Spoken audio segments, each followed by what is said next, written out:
I have parts that are excited. I'm excited to like meet you in this way. And then I have other parts that are like, ugh, this is going to be hard to talk about Derek. But earlier today, I sort of had like this feeling of Derek, this feeling of him being so giddy that you and I were like meeting, of him being like, oh, we're meeting together. And that would make him really happy. I think so too. Welcome to Season 6 of the One Inside, an Internal Family Systems podcast. I'm Tammy Sollenberger, author of The One Inside, 30 Days to Your Authentic Self. This podcast is for anyone curious about their inner world and who have a desire to connect to that authentic self. Welcome. I'm so glad you're here. I am so excited today to talk to Mel Galbraith, Chief Operating Officer, COO. Did you ever imagine you'd be COO of anything? COO of IFSCA, which stands for IFS Counseling Association. You know, there's a part of me that thought it stood for IFS Canada. I think it was like a mix, right, of IFS Counseling Association, IFS Canada. I don't think anybody really knew for sure. And some people, Tammy, say IFSCA. I've never heard that one before. IFSCA. IFSCA. Well, welcome, Mel. Tell everybody where you are in the world and what you see if you look out your nearest window. I am in Ontario, about 2 hours north of Toronto, no traffic. So for folks who know Toronto traffic, it could be between 2 hours and 4 hours. And when I look out my window, it's rainy today. But what I see is my backyard, some trees, some fields, my garden, my kids' play set. We live very rural in Ontario, so not a lot of neighbors around here. Lots of fields and gravel roads. Yeah. I love that. I love that. And you have pets too, right? I do. I have Tom, who used to be Derek's dog, who now lives with me. And we have 4 guinea pigs and 2 hamsters. And me and my son live here together, just the 2 of us. So, yeah. I wondered what happened to Derek's dog. And I didn't ask him. And for people that don't know, Mel was obviously a very close person to Derek Scott. Derek Scott was the owner of IFSCA, IFSCA, and IFSCA. And so we're going to be talking about Mel today for sure and her journey of grief with Derek's passing. So Derek Scott passed this year. And he has a book coming out that will be out by the end of this year, a long-awaited book. And I got to read the book, but I understand there's a last chapter that I didn't read. But he sent me the book, and then there's a last session between Derek and Dick that's also on YouTube. That's incredibly powerful. And so, Mel, Derek chose you to pass off this incredible organization that he loved so much. And so I'm excited to talk to you and to give you his dog that he absolutely adored. And so I'm super excited to talk to you today about you and Derek, and about your journey of grief, and about what's happening in IFSCA and all the new exciting things happening there. So lots to talk about. Yeah. How is that for me to say all of that at the same time? It's just as I was listening to you, thoughts of Derek are coming up, thoughts of the journey that my life has taken since I met Derek. Like, I remember the moment I met him and how my life has been on such a different trajectory since meeting Derek. And so as you're talking about him, I was remembering just the evolution of my connection with Derek over the years, and like the drive home with the dog all across Canada. And so it was just bringing me back to some different memories as I was listening to you. What would it be like to share with us how you met that first meeting with Derek and how that changed your life and what happened for you. So Derek was really my first IFS introduction. And so many people have this common theme with Derek, right? Like he introduced me to IFS. He was how I got my feet wet in the model. For me, it was a session. So my two of my best friends years ago were getting married and asked me to be the MC in their wedding. And like initial response was like panic, anxiety. I don't think I can go to the wedding anymore. Like just all of that, like initial reactions of like, oh, I can't do it. And then another I'm not even coming to your wedding. ago, and another small voice that said, Mel, people, you can't say no. Like you can't say no to the invitation to be the MC. And so I found Derek. And I had already read a little bit about IFS, but I had never had any experience of the model. And I found Derek through the grapevine, and I reached out to Derek, and we did a session. And so we did one session, and I remember sitting upstairs here in the living room, and we did this session. And in one session, Derek just cleared my anxiety around public speaking. And he made this like joke at the end around me being in front of everybody at the wedding and making a joke about, oh, haha, I did this therapy session around public speaking, and here I am. And the MC or the wedding ended up being great. I didn't notice anxious parts as I was speaking in front of everyone. Uh, and what was interesting about that time, and so it was a month. The month was July that I did that session, and that August, Derek was moving from London to Erin, which is about a half an hour drive from where I live. So the month after that I met Derek, he moved within like a half an hour of where I live. And so that, and then that's following September, he was running Skills and Competencies, which was the in person version of Stepping Stones. And it was a half an hour drive from my house. And so this just really propelled me into my IFS training journey and also this deep connection that I had with Derek and still have with Derek.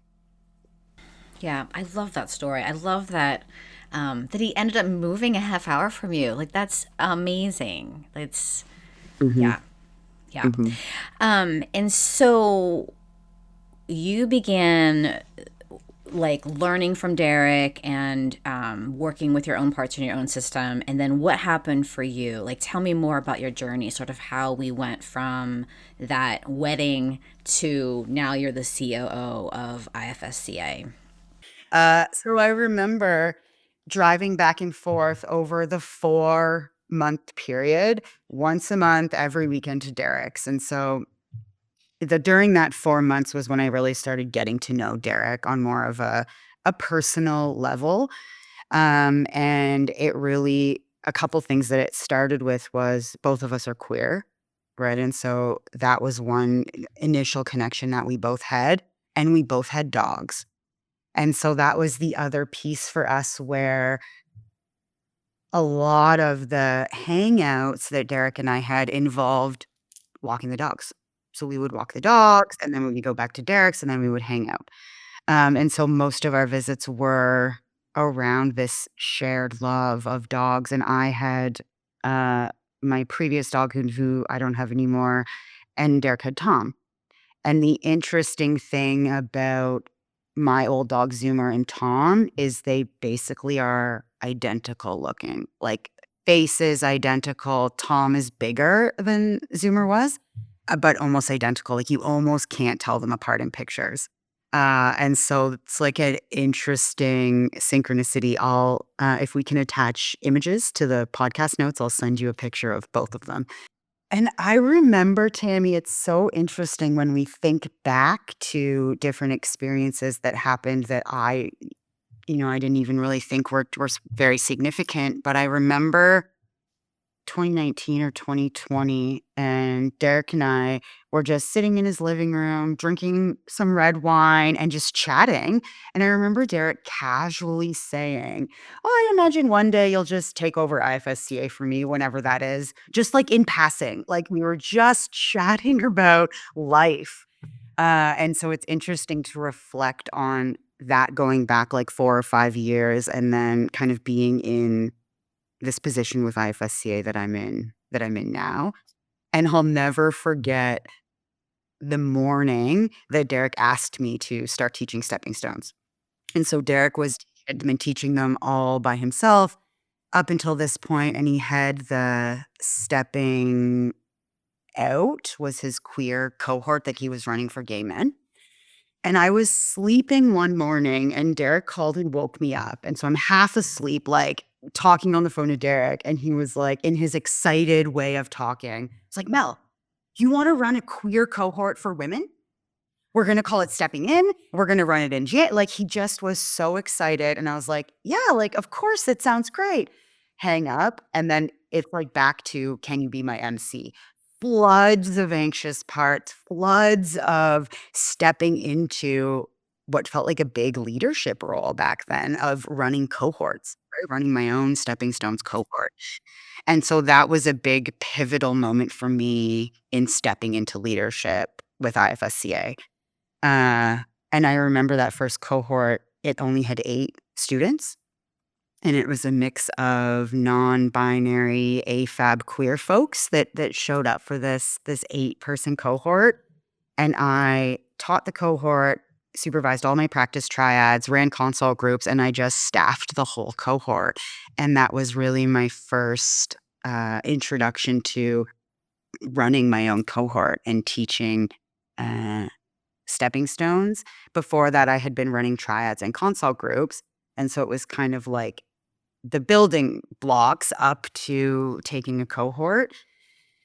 And then the ball just really started rolling from there. And I started taking more cohorts and teaching the queer cohort, but also teaching like the non-queer cohorts as well, and taking on more leadership roles for Derek. And yeah, so it was a mix of walking with Derek through IFSCA as I started helping him out more, but then also him and I really deepening our own personal connection at the same time. And so it was very dual, it felt like, of IFSCA and this personal piece that Derek and I were cultivating together also. I love that. That was happening at the same time that the person that he gave this baby to is someone that he, and I just knew this, but I mean I didn't know all these details, but I was like, it's not just sort of this professional person that he's like, okay, you're professional, and it's that you guys had such a sweet personal relationship, and I'm like, that makes sense, that sounds like Derek. So for people that don't know, what is stepping stones? So Stepping Stones is a 16-week kind of dive into the IFS model. And I'm guessing all of your listeners know IFS, but for anyone who doesn't, right, big shout out to Dick Schwartz and the Cosmos for really allowing us to have IFS in this reality, in this lifetime. It's such a powerful thing. Derek talks in his book, which we're not talking about today. We'll talk about another time, but sort of how he met Dick, and how he took this on. And Derek and I have talked about he started using cameras that he rented and then returned. Story about this YouTube, when he started the YouTube. So many people kind of at the beginning are, gosh, I don't know how many years ago, sort of the beginning of my IFS journey, like I was watching Derek's YouTube videos. And so the question so he started there, and then the stepping stones developed out of, I think, a need that he saw. And so stepping stones is 16-week course or he would say it's not a training, I think, right? Like he would say it's a workshop. What would he say? Yeah, so Stepping Stones, we typically refer to as a course, right? So it's a 16-week IFS course. And it's really for folks who want to dive in, right? And so for over the 16 weeks, Stepping Stones talks about what are parts, right? So what are exiles? What are protectors? What is this thing we call self-energy? What's the difference between reflective listening and parts detecting? How do we dive into this self to part connection? So once we can detect parts, right, how do we connect with them internally? How do we work with protectors and their concerns and polarities? How do we work with exiles? What if unburdening doesn't stick? What if we find exiles that don't have burdens? How do we work with kind of these parts? And then our therapist parts and really deepening self energy. And who are the parts that we're showing up to sessions with, or who are the parts that our clients might be triggering in session? And how can we work with our own systems as we're helping our clients work with their own systems? And as we teach all of this, our students get supervised practice and consultation groups also to support their learning and help with integration as they're moving through the 16 weeks. I have loved and benefited from the like monthly classes or the monthly. I think they used to be called master classes. I don't know if they're still called that, but I know that. Okay, so I know Derek. I know that Derek and Dick have been on a bunch of times of the master classes, and yeah, those have been super helpful. And you interview and talk to all kinds of people, or you don't interview them, but you sort of introduce them, and then they do like a one full day workshop, and those have been really helpful. Yeah, so the master classes are so great. And so once a month in 2025, we have a couple months where we have two people coming. There's a lot of eagerness, and we have a lot of folks who have so much wisdom to offer the IFS community. And they're 3 hours once a month, and we have different. What I love about the master classes is we have different price ranges for these. And so for folks who don't have as many resources as others, you can register for $25 for these courses, no questions asked. So they're really accessible to folks.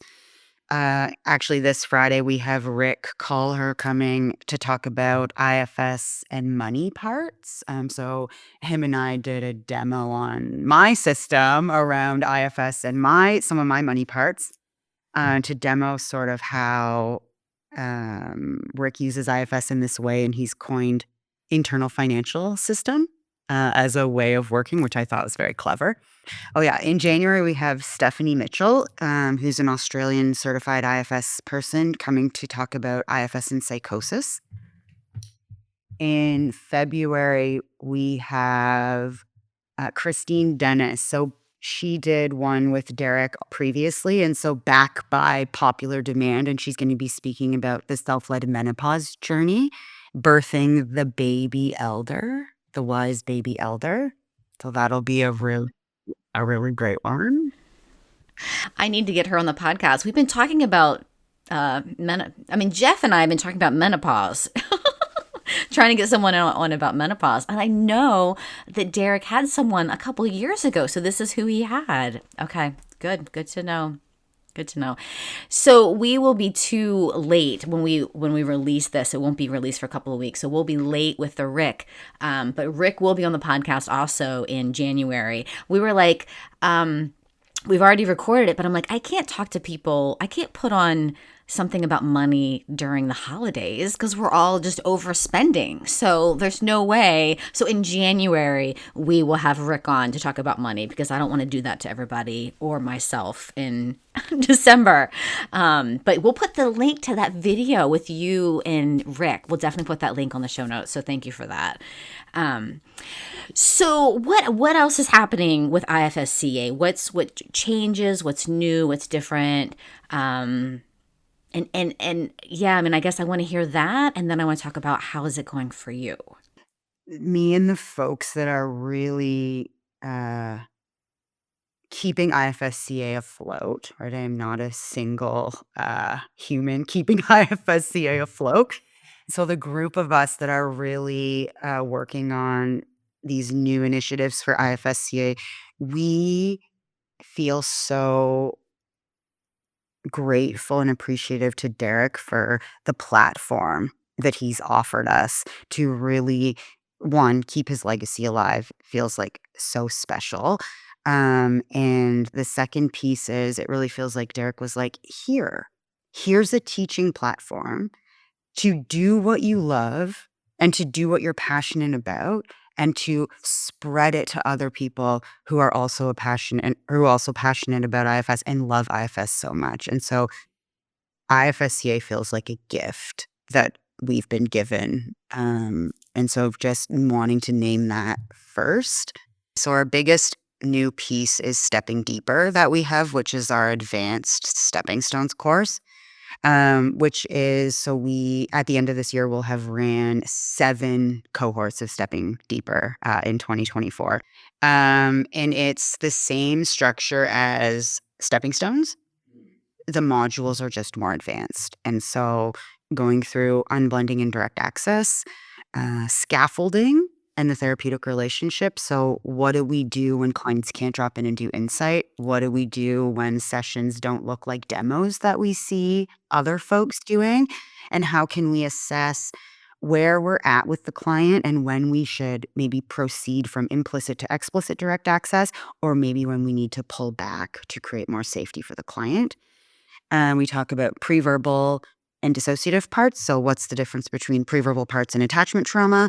What's the difference between dissociative parts and working with a dissociative disordered system? And then diving deeper into working with exiles. And then also including their practice and their consult groups. And so this is our big kind of second course that IFSCA now has, that for folks that want more of that learning after stepping stones, they can register to take Stepping Deeper. I don't want to just, put a bunch of people through trainings, right? What also feels important is an IFS community and a sense of connection after you go through trainings. And so it feels like an emphasis on both, right? Is really offering really great trainings, but then also offering a sense of community and connection as well.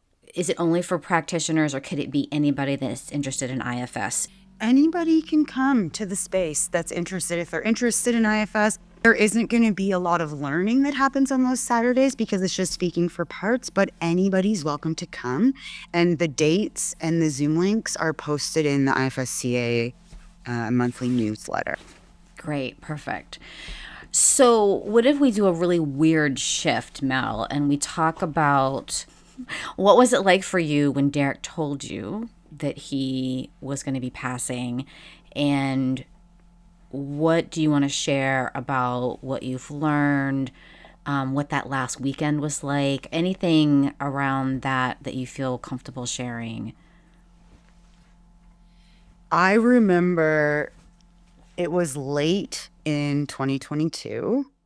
And Derek just called me the one day and was like, "Hey, like I've got a doctor's appointment. I'm supposed to teach a cohort. Can you jump in and fill for me? I have to go to this appointment." Right? Thinking nothing of it. I say yes, I jump in. And at that point, Derek had just had like a persistent sore throat that wouldn't go away.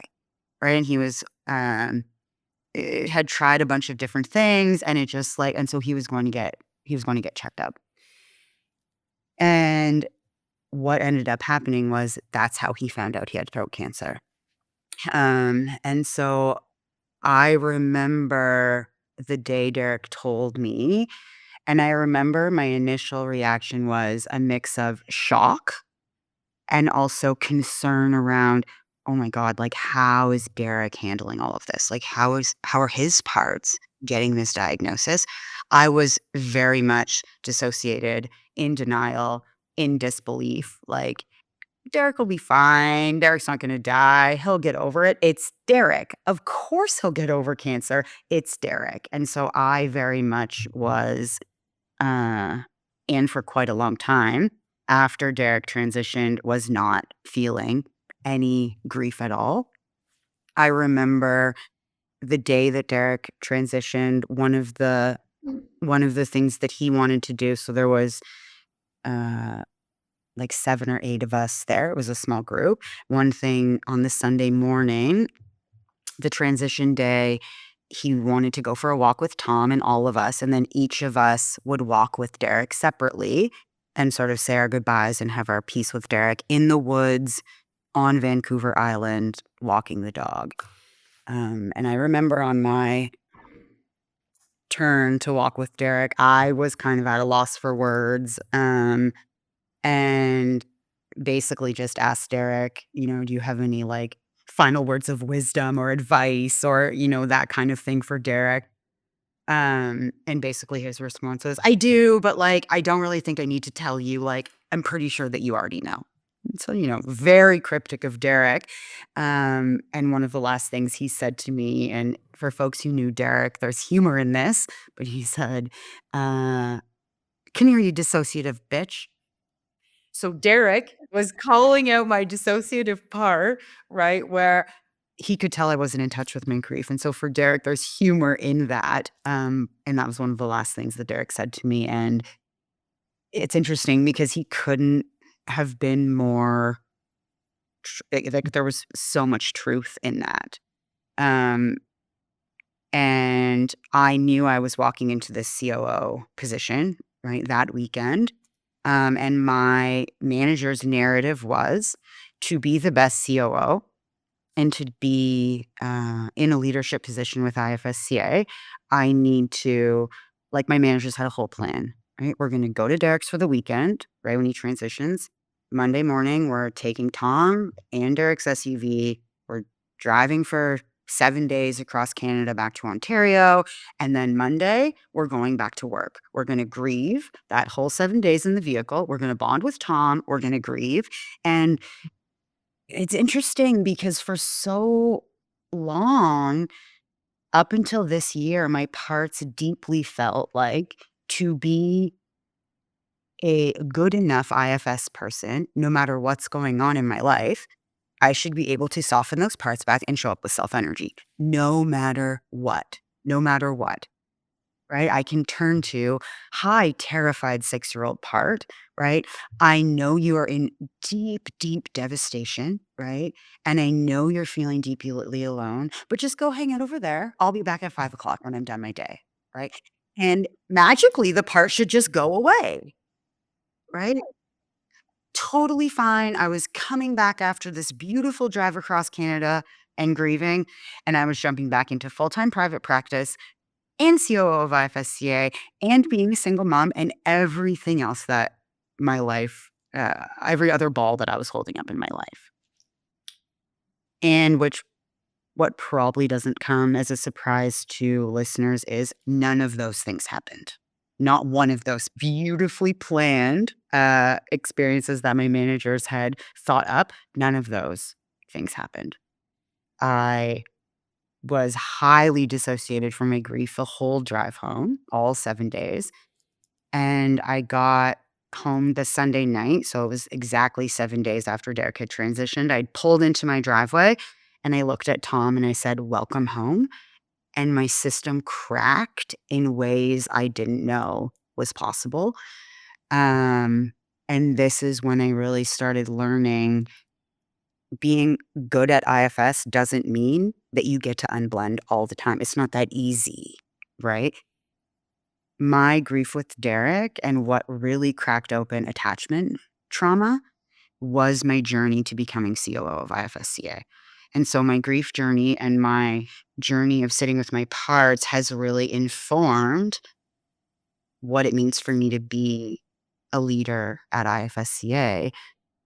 Because what comes with being a leader of IFSCA, and for me, what is the most important piece for me is being self-led. And again, talking about the anxiety of being seen, right? From going all the way back to can you be my MC, right? Is this role is very much in the spotlight, right? You're very seen by a lot of people, which for some of my parts really ramped up. If I make one mistake, everyone's gonna know, they're gonna know I'm a terrible COO, right? And so these perfectionist parts that felt like, "Oh, we have to perform in some sort of way in this role," and that's actually not what needs to happen, right? Parts are okay. It's okay to show up authentically, and actually that means that I'm coming from a self-led place. And it was tricky for me to get here because what happened when I got home in February was I took 6 weeks off work. I walked around like a zombie some days, right? And my protectors threw a party for 5 weeks, and self was not invited to the party because my parts had to do what they needed to do to, for them, grief wasn't safe. For them, it was going to take me over, and I was never getting out of that. And so my protectors wouldn't let self in. And they honestly were so pissed off at Derek for stirring all of this up inside of me. They were like, what? Cut off to him, cut off to the grief. And I just lived in protectors. And once I could, the initial grief response of rage, like, you triggered all of this inside of me, so mad at Derek. Once those firefighters softened, and I remember a really early morning in a hot tub in the mountains of Montana where I was able to actually feel Derek clearly for the first time, right? And the message was, right, clear red arrow pointing at so many pre-verbal parts that needed healing. And it was Derek, right? This is the next stage of this journey. You need to heal these parts of you as you step into this role with IFSCA. Right? That was my journey to becoming more self-led in this leadership position. And for me to be able to really be with all of my parts that were scared and that actually missed Derek and that wanted to really do everything I could to carry on his legacy in the best way possible. And so there's so much synchronicity between meeting Derek, how my life changed with IFS, and then even his passing and how it's propelled me into what feels like a very different space in my life, um, with a lot more clarity around the little ones inside that still need some attention and still need uh, healing. So, and once I could embrace that and not just be pissed at Derek for my response to his dying, a lot of these internal spaces opened up for me, and I was able to be with a lot of these little parts. And so I can feel now a lot of gratitude for the spaces that I got to access because of Derek. Um, and I still do chuckle at how pissed my parts were at him. Like, you triggered so much stuff, like just pure rage.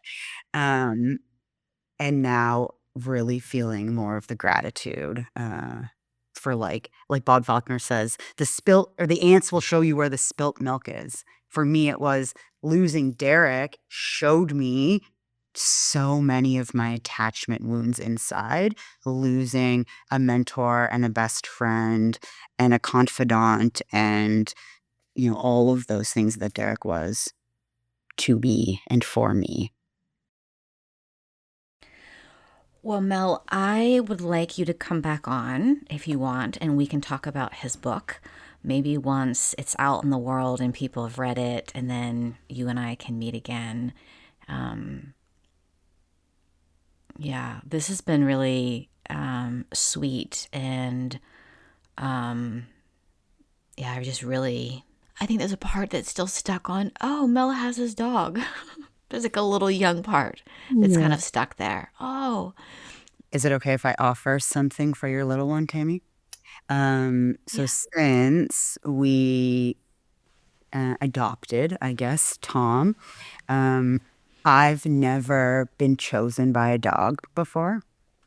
And I was at Derek's uh, October of last year, October of 2023. I was at Derek's with one other person. And I was sleeping on the air mattress in his office. And the whole weekend, Tom slept with me. And he would jump up in the morning to go tell No. that he slept in my bed. And so Tom and I, that weekend is when we decided that I would take Tom after. And Derek said, like, Tom chose you, Mel. And so that is like so touching, like it was meant to be. And since my son and I have had Tom, we have taught him to paddleboard. and he loves truck rides, and he sleeps in tents, and we go camping. He got fully off-leash trained. And so there's been a lot of really fun experiences my son and I have had as Tom has became a part of our family. I'll never forget the first time he rode on a paddleboard. It was really funny. I don't think he was calm. I think he was terrified and frozen in shock. And now he'll jump on and like sit up and just loves being on the paddleboard with me. So it's been really fun having Tom as part of I our family. love that. So, yeah. I love that. Thank you so much for sharing that. That was beautiful. So we, as a part of me that's like, okay, you can talk to Mel later. We have to end the podcast. So I'm like, okay, we can talk to Mel later. We'll talk to Mel later. Okay, good. So I'll be calling you later. But for now, let's just let everybody know that they can find out about all the things that you talked about at ifsca.ca. I think that's what it is, right? Mm-hmm, mm-hmm. And we'll be talking. I'm going to be talking to you later today, but everyone else will be talking to you. We'll be hearing from you soon. So thank you, Mel, so much. Thanks, Tammy. Thanks for hanging out with us today. If you enjoyed this episode, I'd love it if you left a rating, a review, a like, comment, share with your family, your friends. That would mean so much to me.